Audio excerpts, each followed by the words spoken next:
bom bom bom bom bom bom.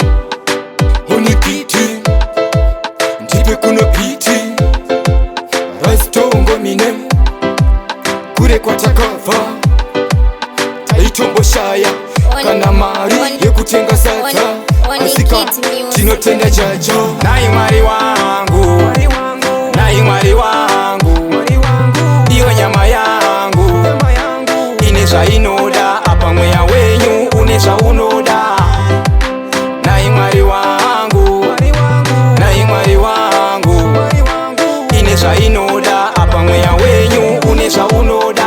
Nyama yangu izere neruchivo pandinofamba Mwari cherechedza tumira chahedza pasiri nehondo dzoda kundimedza. Kutadza ndinotadza asika fambai neni, fambai neni, mukandiramba ndingadiwana.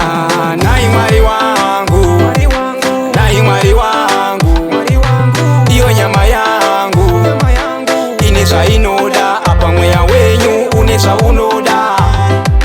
Nai mwari wangu, nai mwari wangu, ineza inoda apa mweya wenyu uneza unoda.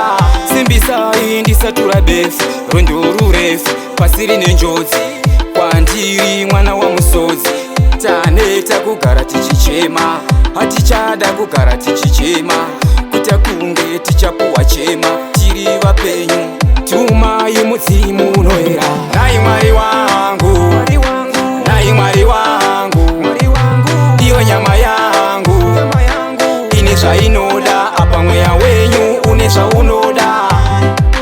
Nai mwari wangu, nai mwari wangu, ineza inoda apa mweya wenyu uneza unoda. Nyama yangu izere neruchivo pandinofamba Mwari cherechedza tumira chahedza pasiri nehondo dzoda kundimedza. Kutadza ndinotadza asika fambai neni, fambai neni, mukandiramba ndingadiwana. Nai mwari